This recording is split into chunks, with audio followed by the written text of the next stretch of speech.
Pada tahun kedua pemerintahan Nebukadnezar, bermimpilah Nebukadnezar.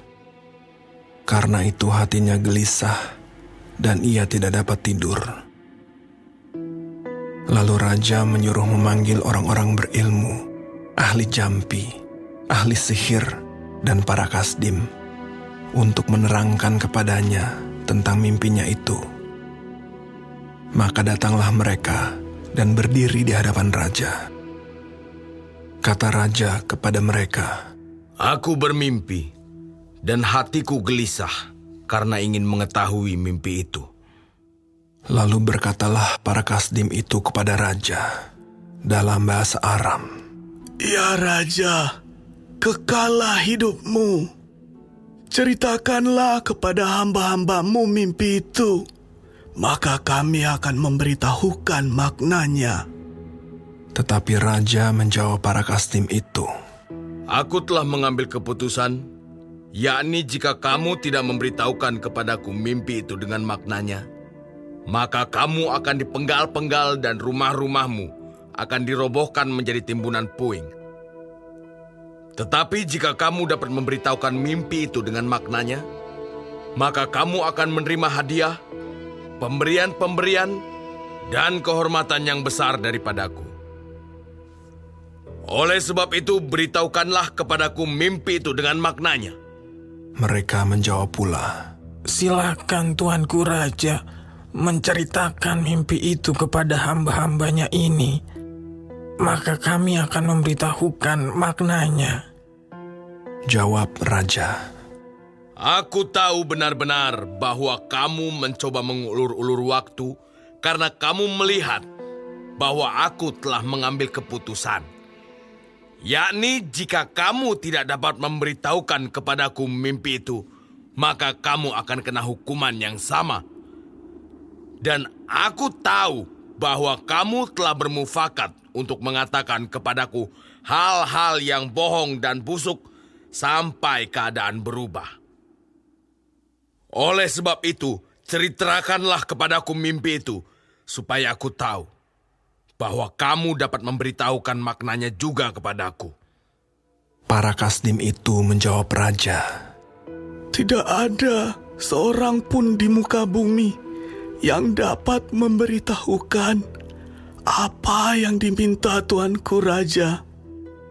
Dan tidak pernah seorang raja, bagaimanapun agungnya dan besar kuasanya, telah meminta hal sedemikian dari seorang berilmu, atau seorang ahli jampi, atau seorang kasdim.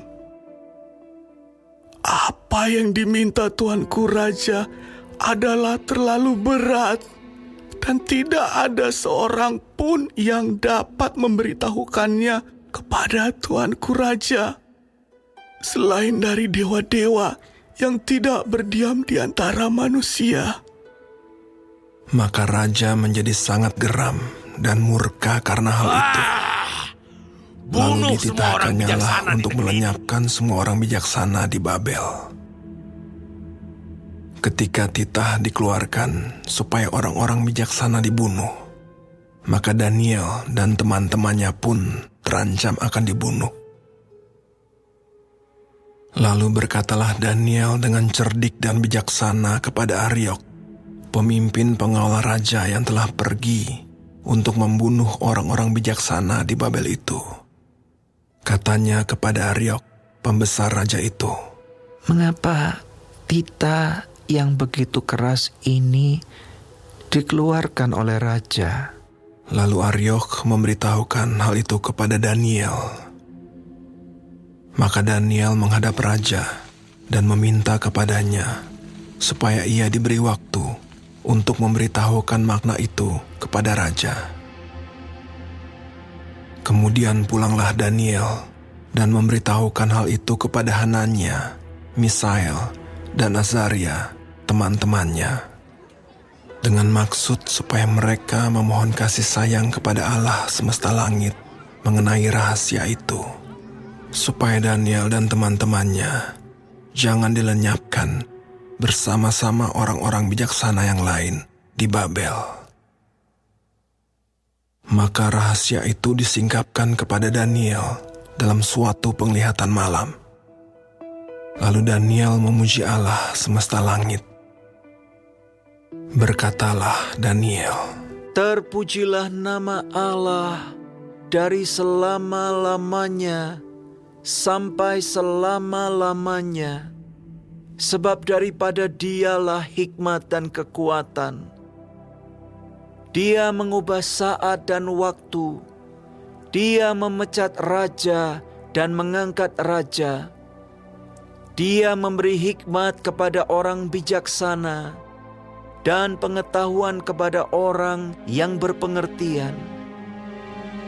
Dialah yang menyingkapkan hal-hal yang tidak terduga dan yang tersembunyi. Dia tahu apa yang ada di dalam gelap, dan terang ada padanya. Ya Allah, nenek moyangku, kupuji dan kumuliakan Engkau, sebab Engkau mengaruniakan kepadaku hikmat dan kekuatan, dan telah memberitahukan kepadaku sekarang apa yang kami mohon kepadamu. Engkau telah memberitahukan kepada kami hal yang dipersoalkan raja. sebab itu pergilah Daniel kepada Aryok, yang telah ditugaskan raja untuk melenyapkan orang-orang bijaksana di Babel. Maka pergilah ia serta berkata kepadanya, demikian. Orang-orang bijaksana di Babel itu jangan kau lenyapkan. Bawalah aku menghadap raja, maka aku akan memberitahukan kepada raja makna itu.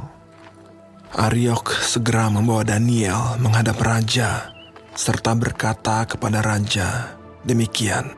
Aku telah mendapat seorang dari antara orang-orang buangan dari Yehuda yang dapat memberitahukan makna itu kepada raja. Bertanyalah raja kepada Daniel yang namanya Beltsazar. Sanggupkah engkau memberitahukan kepadaku mimpi yang telah kulihat itu dengan maknanya juga? Daniel menjawab, katanya kepada raja, Rahasia yang ditanyakan tuanku raja tidaklah dapat diberitahukan kepada raja oleh orang bijaksana, ahli jampi, orang berilmu, atau ahli nujum. Tetapi di sorga ada Allah yang menyingkapkan rahasia-rahasia. Ia telah memberitahukan kepada tuanku, Raja Nebukadnezar, apa yang akan terjadi pada hari-hari yang akan datang. Mimpi dan penglihatan-penglihatan yang Tuanku lihat di tempat tidur ialah ini. Sedang Tuanku ada di tempat tidur, ya Tuanku Raja, timbul pada Tuanku pikiran-pikiran tentang apa yang akan terjadi di kemudian hari. Dan Dia yang menyingkapkan rahasia-rahasia telah memberitahukan kepada Tuanku apa yang akan terjadi.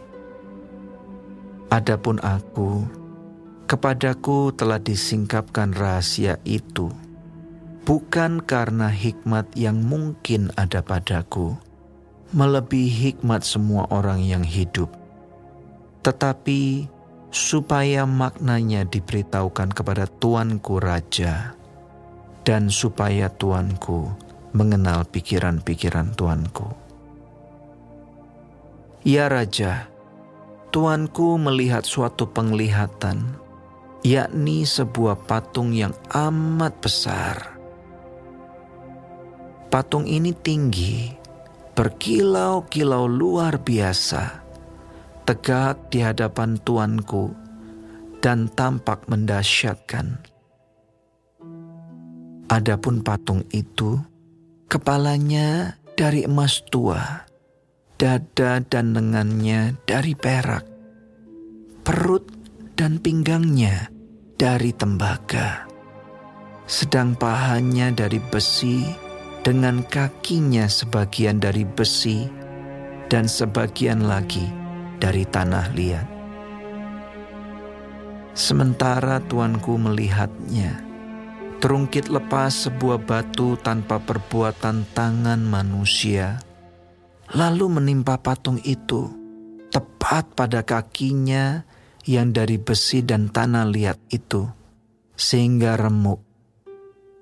Maka dengan sekaligus diremukannyalah juga besi, tanah liat, tembaga, perak, dan emas itu, dan semuanya menjadi seperti sekam di tempat pengirikan pada musim panas.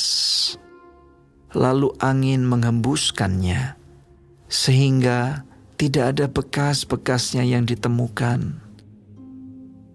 Tetapi batu yang menimpa patung itu menjadi gunung besar yang memenuhi seluruh bumi.